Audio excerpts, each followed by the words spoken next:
You're welcome to the Economy and Politics Show, where we discuss key political economic developments as it affects the household. This edition will discuss the prospects for NNPC commercialization, implications for the Nigerian economy.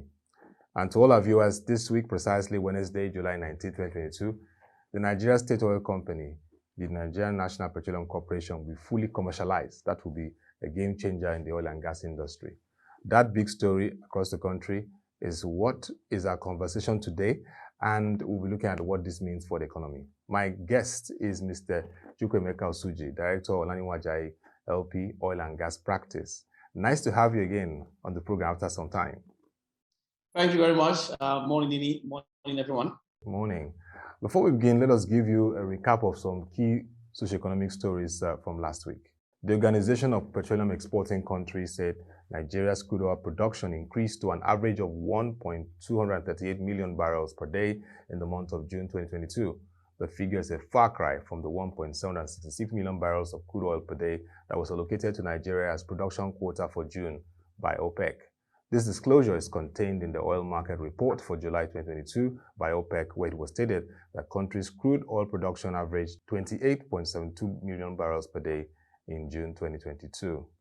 Also last week, the outcome of the Debt Management Office 2021 Nigeria's Debt Sustainability Report revealed that despite increased borrowings, total public debt in terms of debt to gross domestic product remained at a moderate level, but debt service to revenue ratios were high. The projected ratios of total public debt to GDP is currently at 26.1% and 25.8% in 2022 and 2023 respectively.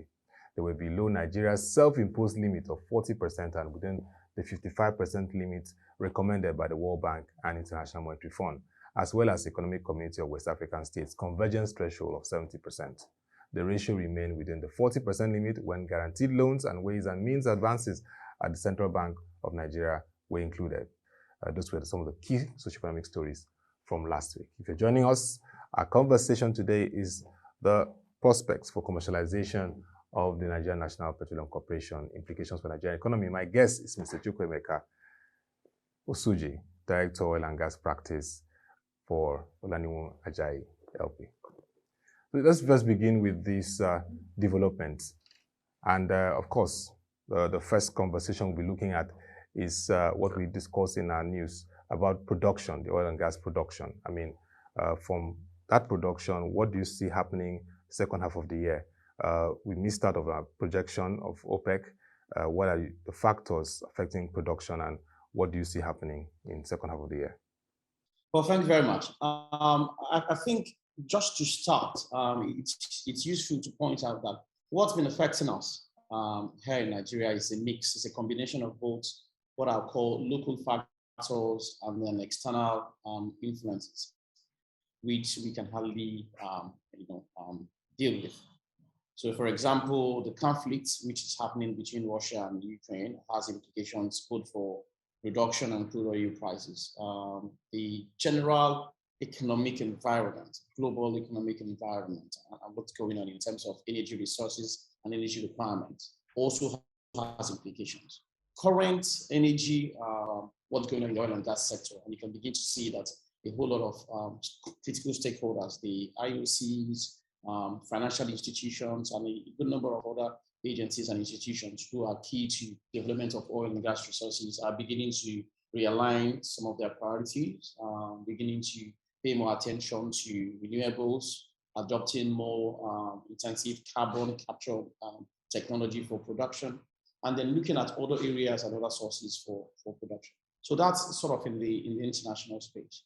And then, of course, most recently, for most of us who are where you can see what happened with what's happening in China, the resurgence of a new strain of coronavirus, which has actually had a ripple effect on pricing. So that's externally. In the local end, we then have various factors affecting us. Of course, the ongoing IOC investments, which I must say presents fantastic opportunities, particularly for indigenous players to come in and then catch up to the game and potentially maybe over the next couple of years ramp up production. But till that happens, till there's a proper handing over, till production starts, until they get very acquainted with the assets and actually do result in lowered production, I mean, for Nigeria as an entirety. What is also going on in terms of the energy transition, it also has some implications.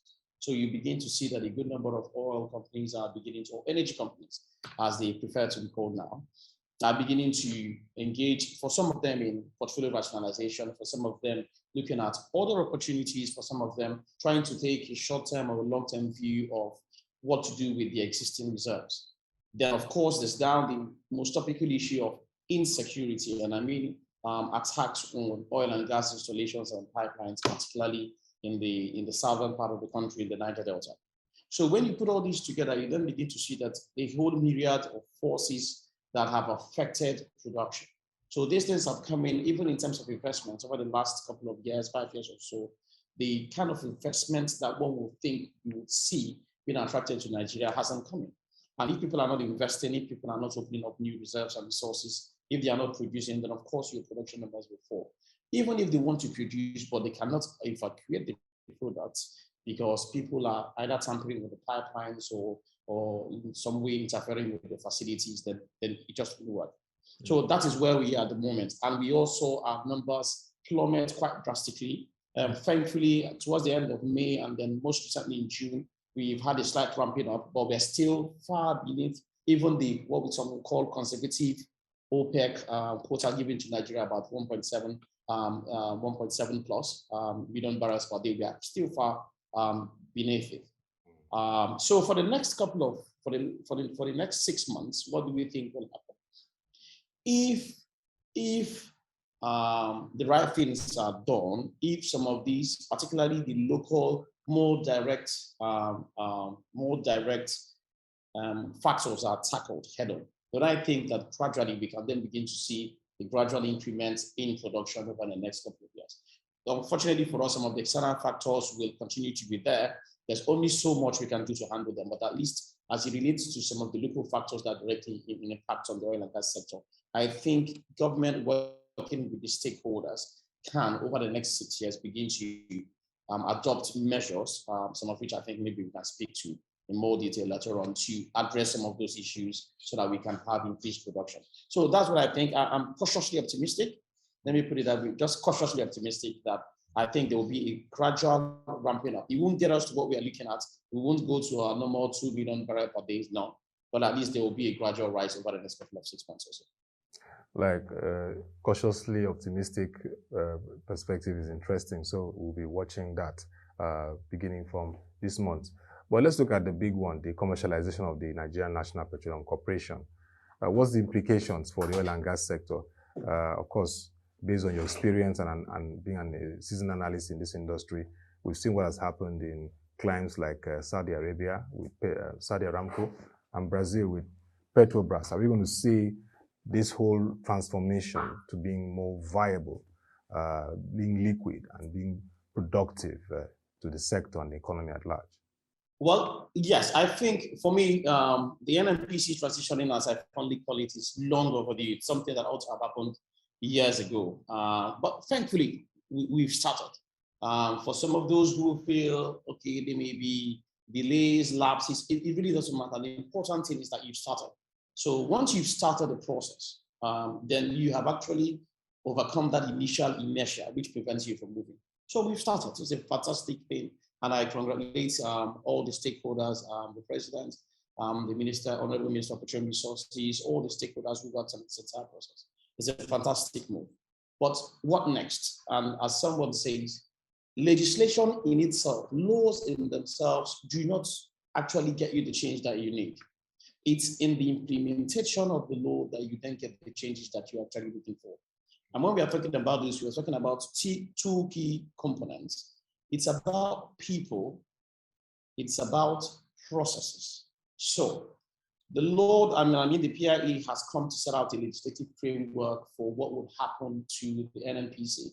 We've gone ahead to incorporate NNPC as a limited liability company, and set up a governance structure and a framework to enable the NNPC to operate pretty much like any other IOC in the industry.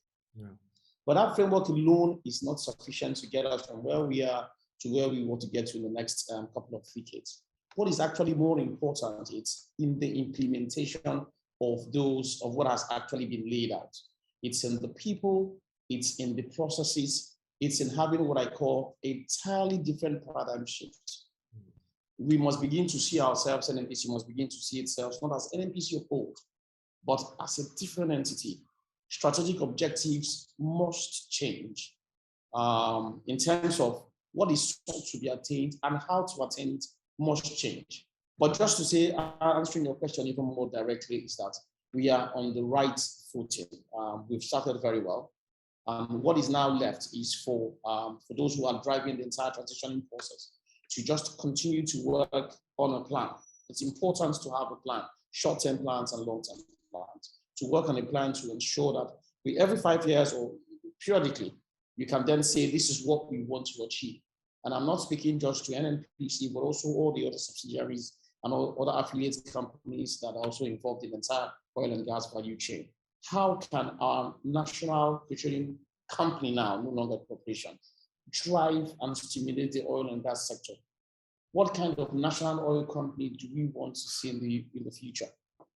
We want what we call a national champion, an energy champion. And of course, you can see, even though the name has remained Nigerian National Petroleum Company, but if you closely look at the PIA as well as the objects of the NNPC Limited as it stands today, one of these key objects is then to engage in the business of energy, renewables, etc.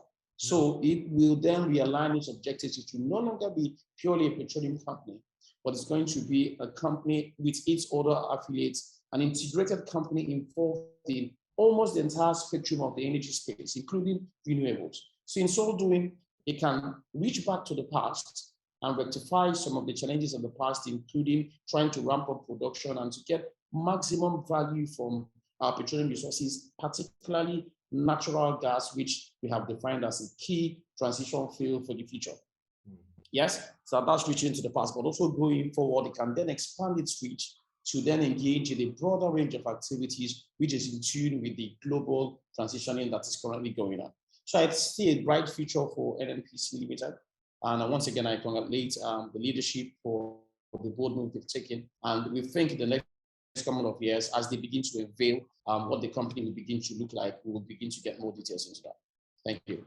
Yeah, now what are the issues that are very important for the NNPC Limited's effective transition? What are those factors you feel that needs to be addressed?